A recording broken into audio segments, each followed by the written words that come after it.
Hello and welcome to another Cosmic Carrot presentation with myself, Ben Bradley. And this presentation is about what is event registration. We'll kick it off with a good definition, and the definition of what is an event registration is basically the process by which an event planner organises attendance to an experience for one or more attendees, and the event organisers should be able to choose an event registration process that fits the needs of each event and can help them achieve their goals. Now we'll move on to what event registration process should you actually use. Now, with that question in mind, I'm going to just talk through some of the things that you should actually consider on what process you should use for your event registration. The first big one, the first major one, seems fairly obvious, but the days of offline event registration are over. Online efficiency is best. For a multitude of reasons, and you'll see these reasons as we go through. First one, obviously, customer registration can be updated. This is obviously when the customer can actually enter their details, change them, edit them. If this was all done on a manual basis, you may have had a registration form sent in, completed, and then a request to actually then have another form sent back out to re-register or get some sort of administrator to make those manual administration changes. So having it online, first of all, gives the customer the best chance to change their details first hand. Also, the user can obviously make their own ticket choice, and this obviously gives you the option then to supply a different range of tickets, whether that be beginner, medium, expert sort of package, or starter to more accomplished, or whatever it may be. It gives the user the option to obviously make that specific choice that fits them and their needs. With the use of an online event registration, you can actually then also request the specific data that you want from the user. So that gives you the option to provide a whole range of questions and boxes and tick boxes that you can get the user to complete prior to registration. This also then gives the user the understanding of the data that they're going to supply to you, and that they're comfortable in doing so, and also sort of a better understanding of what the event may entail, whether this is a course or some sort of membership of some sort. At least they know the data that they are supplying and what it's for. After you've, for what event that you may want attendees to register for, you may want to actually send out e-tickets after the registration. This is fantastic, as to do this in an offline format, you would be having to get names and addresses and sending tickets to the post, and that increases administration costs. But the process of an online registration means you can have an e-ticket sent out to the actual user that has registered, with the details on that e-ticket for them to attend on the day of the event. Also on the e-tickets, you can actually add, or I certainly recommend this, to get a barcode added onto the e-ticket. So if you've got an event where a certain large event and you needed to know a certain attendee number on those that actually turned up and attended on a specific day, you could actually scan every single ticket on entry, and that will give you a correct total on the people in the room at the time, or venue, or whatever size that may be, or requirements of the limits of people that are only allowed to attend. Accepting the payment at point of registration. This is fantastic, where you can, or certainly recommend, to take the payment at the point of registration. You obviously can have the option and choice to take payment offline after a user is registered, but having the payment up front and accepted gives you a better understanding of the value of the event before it even takes place. Obviously, to take the payments, you also need a professional, secure debit, credit, and card transactions. This can be done through many payment gateways, but I certainly recommend to have a secure format, whichever sort of way you want to take payment. You can also get a full list of the registered attendees prior to the event. This will just give you a full understanding of everyone that is going to everyone that is going to attend at that event. And obviously, depending on the sorts of questions and data that you asked of the user or attendee at the point of registration, you can have all that information within your list of registered attendees. So whether it may be that you was asking if somebody got a certain meal requirement, all that information can be done and present on the list prior to the event. And obviously, when you have that information, you can verify it with various sources, whether it's caterers or the actual attendee themselves, with the contact information that they may have supplied. You can have the option to notify all the attendees prior to the event in a sort of mass email.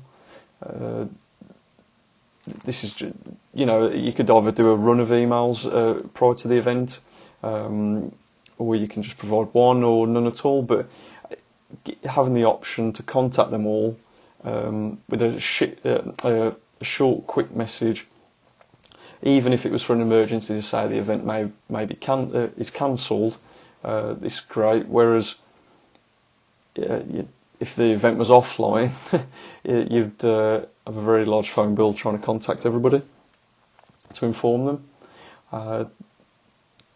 Communicate with the attendees after the event is a fantastic marketing tool to use the data that you've been given by each user to actually target them for any other future events that you may have that you want to offer them. And alongside with that, you can also offer any discounts for any past attendees for those future events that you may want to offer to them, they might want to attend. Now, moving on, we can ask how to design for an event registration process. Well, the questions that you need to ask yourself are: what sort of event are you selling? Whether that may be a course, a cinema evening, a fair, a class, a workshop, whatever it may be, you need to sort of understand what sort of event it is that you're trying to sell. Whether it's even just a free event, well, we'll use the word sell, as you're trying to gain that registration by each of your attendees and users. So that is the first big question you need to ask yourself. The next one is actually how many attendees does your event, is it going to hold? So if you've got like a workshop of say 30, 50 people, that is a limit of users or attendees that can attend, and that needs to be built into the event registration process.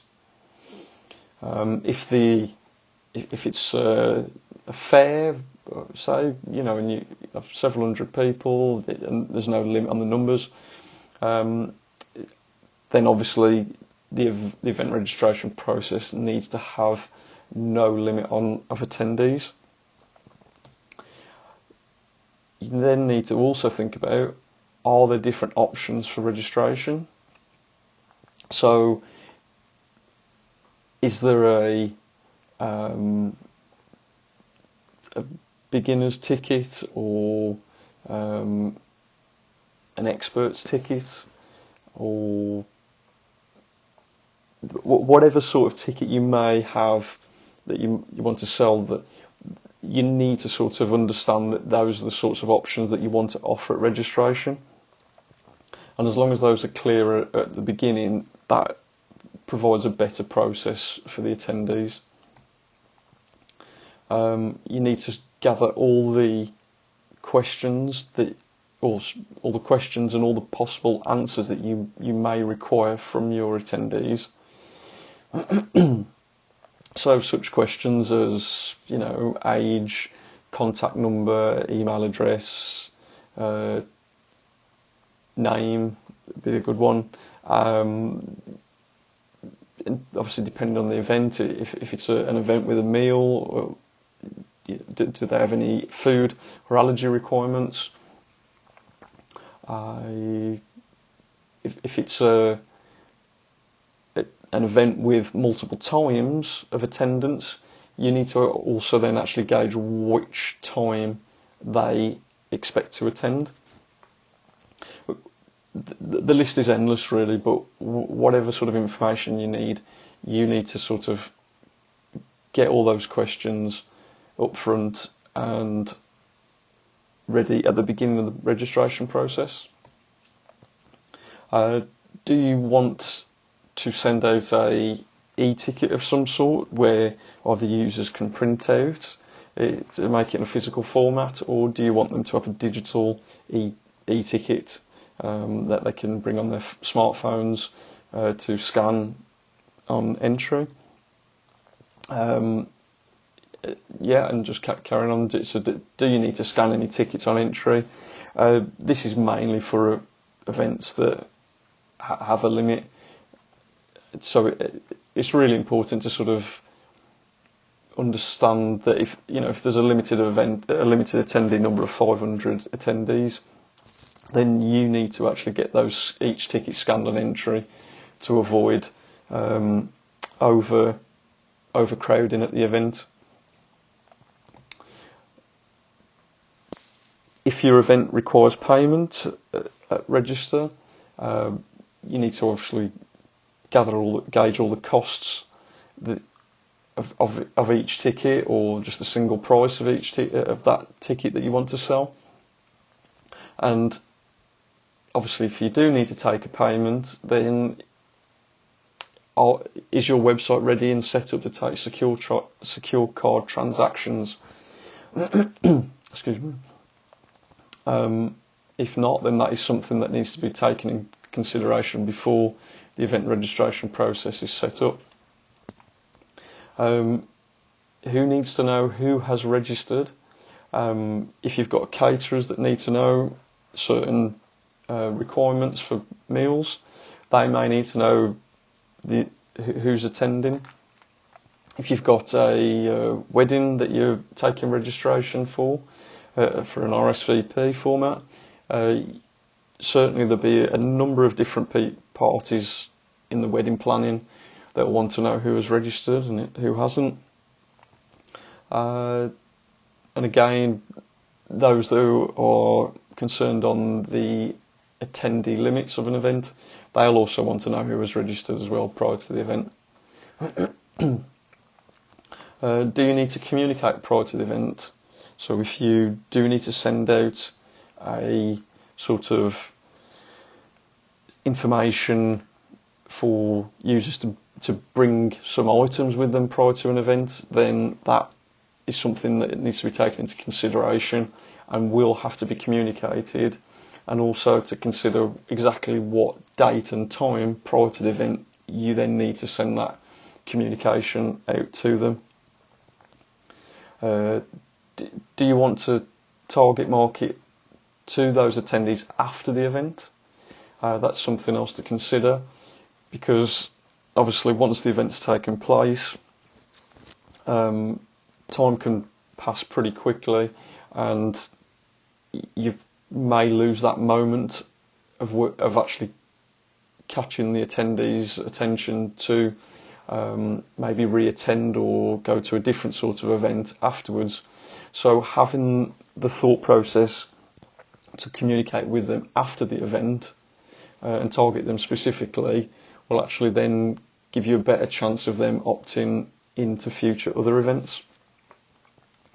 And that is also best to have it all arranged and organised prior to the registration process starting. And also, have you got any offers to provide for the future events? So again, if you do have other events in the pipeline, then you may want to set a special 10% off offer or a coupon of some sort. But best again to have this all set up prior to the event taking place. Now, in terms of the actual event process, in its most simplest format,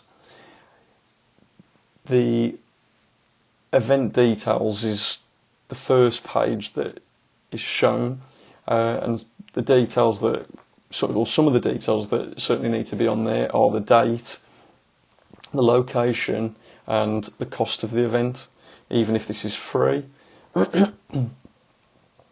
There are certainly many other sort of details you can include, obviously an image, quotes, any feedback from previous events,